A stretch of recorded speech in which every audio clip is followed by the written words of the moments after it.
শীতকাল এবং সকালের কলকাতার মতন ডেডলি কম্বিনেশন খুব কমই আছে। আমরা দুজনেই খেতে খুব ভালোবাসি। ডিফারেন্ট কুইজিনস, ডিফারেন্ট রেস্টুরেন্টস ট্রাই করতে আমরা সবসময় পছন্দ করি। সময়ের অভাবে যদিও এখন খুব বেশি এক্সপ্লোর করা হয় না, কিন্তু যখনই সুযোগ হয় ঠিক দুজনে বেরিয়ে পড়ি। Hello everyone, welcome back to our channel. আজকের ভিডিওটা হচ্ছে সকাল সকাল ঠান্ডায় খেতে বেরোনো নিয়ে। হ্যাঁ, ঠিকই তাই। উইন্টার হচ্ছে আমাদের ফেভারিট সিজন। পিকনিক, আউটিং, কুকিংয়ের মতন ছোটো ছোটো অনেক প্ল্যান থাকলেও এই সময় আমাদের আরেকটা ফেভারিট কাজ হচ্ছে মাঝে মাঝেই আমাদের ফেভারিট ব্রেকফাস্ট বলি ডিইটি বাজারে ঢু মারা।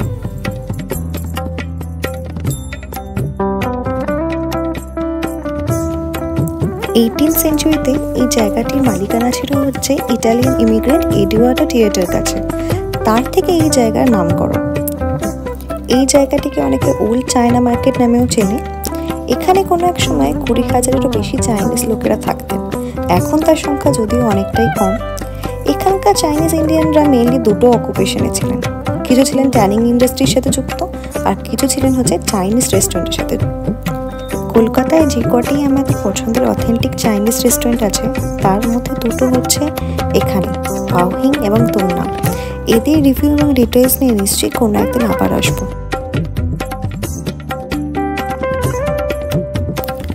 তো যেটা বলছিলাম, এখানকার লোকেদের ওয়ান অফ দ্য মেইন এনগেজমেন্টস ছিল হচ্ছে চাইনিজ ফুডের সাথে, আর সেখান থেকে সূত্রপাত হচ্ছে এই ডিইটি বাজারে ব্রেকফাস্টের ক্রেজটা।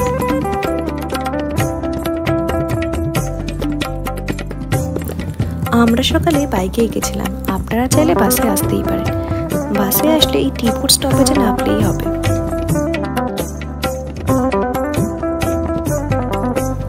টি ফুড স্টপেজে নেমে 4-5 মিনিট হাঁটলেই দেখা পেয়ে যাবেন ডিইটি বাজারে।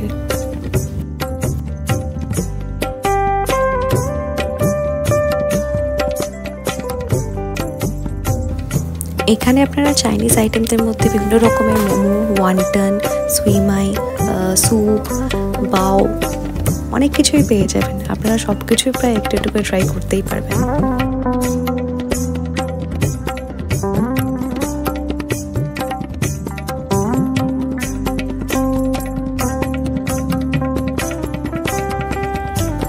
আপনারা চাইলে এখান থেকে প্রন চিপস, টোফু, মিট বল, ফিশ বল এইগুলো নিয়ে যেতে পারেন। তো যেটা ওই প্রন চিপসের প্যাকেটটা দেখছেন ওটা 70 রুপিস করে ছিল, টোফুর ব্লকটা 25 রুপিস করে ছিল, আর ফিশ বল আর মিট বল যেটা ওরা প্যাকেট করে রেখেছে ওগুলো 100 রুপিস করে ছিল।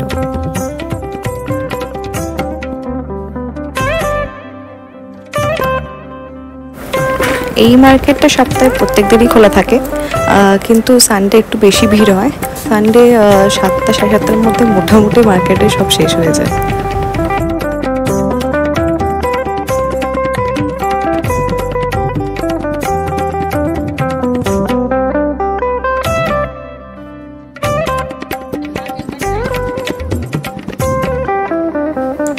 এইখানে যে পাওগুলো দেখছেন এইগুলো হচ্ছে 25 রুপিস করে পার পিস।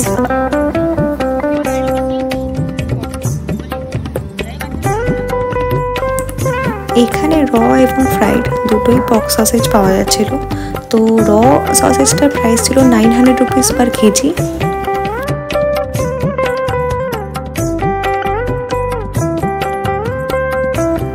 এটা হচ্ছে সুজির এক প্রকার চাইনিজ মিষ্টি, মানে ভেতরে ফিলিংয়ে সুজি রয়েছে।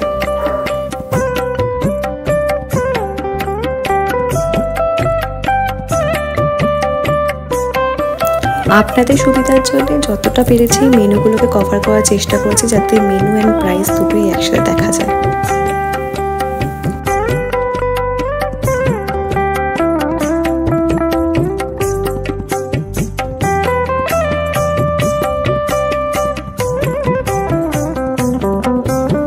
যেহেতু আমরা এখানে অনেকবার এসেছি তাই আমাদের একটা ফেভারিট স্টল আছে। সেখানকার ভ্যারিয়েশন, কোয়ালিটি আমার দুটোই ভালো লাগে। সেটা হচ্ছে ববি নামের এই স্টলটা। এদের ফুড মেনুটাও অনেকটা ভাস্ট আর কোয়ালিটি খুব ভালো, কিন্তু ভিড় কিন্তু প্রচুর বেশি হয়, আর কিন্তু অনলি ক্যাশ, মানে অনলাইন কিন্তু নেয় না এরা।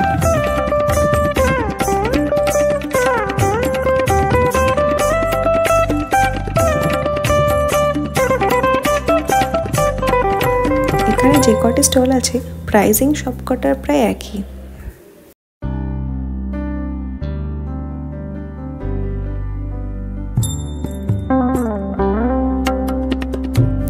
তো আপনাদের সাথে গল্প করতে করতেই চলে এসেছে আমাদের প্রথম আইটেম, সেটা হচ্ছে প্রন সুইমাই।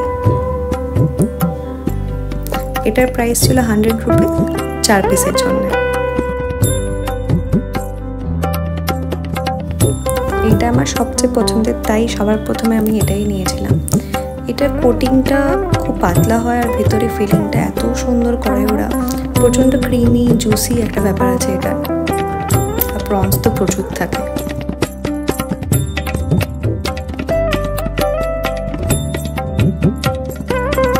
আপনারা চাইলে কিন্তু যে কোনো আইটেম প্যাক করেও নিয়ে যেতে পারেন বাড়ির জন্য। এর পরের আইটেমের জন্য দেখুন সৌরদীপ দাঁড়িয়ে রয়েছে লাইনে।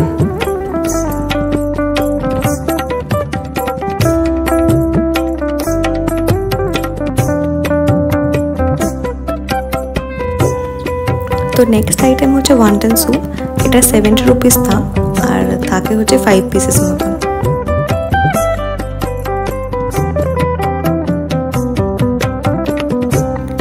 এই ওয়ান্টন স্যুপটা আমরা এখানে আগেও ট্রাই করেছি অনেকবার, প্রত্যেকবারই ভালো লাগে, এবারেও তাই অর্ডার করেছিলাম। এবারেও যথারীতি খুবই ভালো ছিল। এদের স্যুপটা ক্লিয়ার স্যুপ হয়, তো একটুখানি নুন মরিচ অ্যাড না করে আমি খেতে পারি না।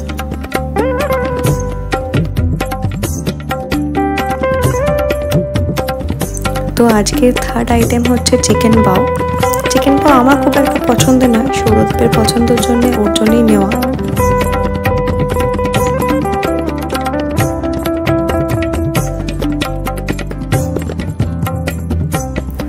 চিকেন বাওয়ের কনসেপ্টটা বেসিক্যালি ওই পাউরুটির মধ্যে চিকেনের পুর ভরা, তো ওর খুবই ভালো লেগেছিল। কিন্তু এবারে আমি দেখলাম যে চিকেনের পুরটা যেটা যতটা দেওয়া উচিত ততটা দেয়নি, অনেকটাই কম ছিল এর মধ্যে। এটার প্রাইস নিয়েছিল 60 রুপিস মতন। এটা হচ্ছে আজকের আমাদের ফাইনাল আইটেম।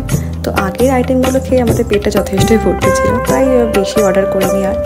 তো আমরা অর্ডার করেছিলাম সিঙ্গেল করে একটা ফিশ বল আর একটা মিট বল স্যুপ। আমার পার্সোনালি মিট বল স্যুপটা বেশি ভালো লাগে, কিন্তু আপনারা দুটোই ট্রাই করে দেখবেন, আশা করি দুটোই আপনাদের ভালো লাগবে।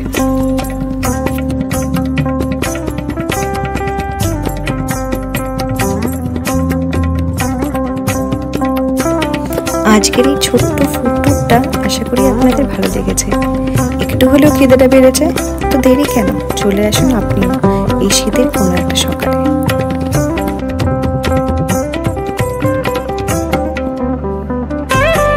আজকের মতো গল্প এখানেই শেষ করলাম। কেমন লাগলো অবশ্যই কমেন্টে জানাবেন, আর ভালো লাগলে একটা লাইক করে দেবেন। আর নেক্সট ব্লগে খুব জলদি দেখা হবে। Till then tata.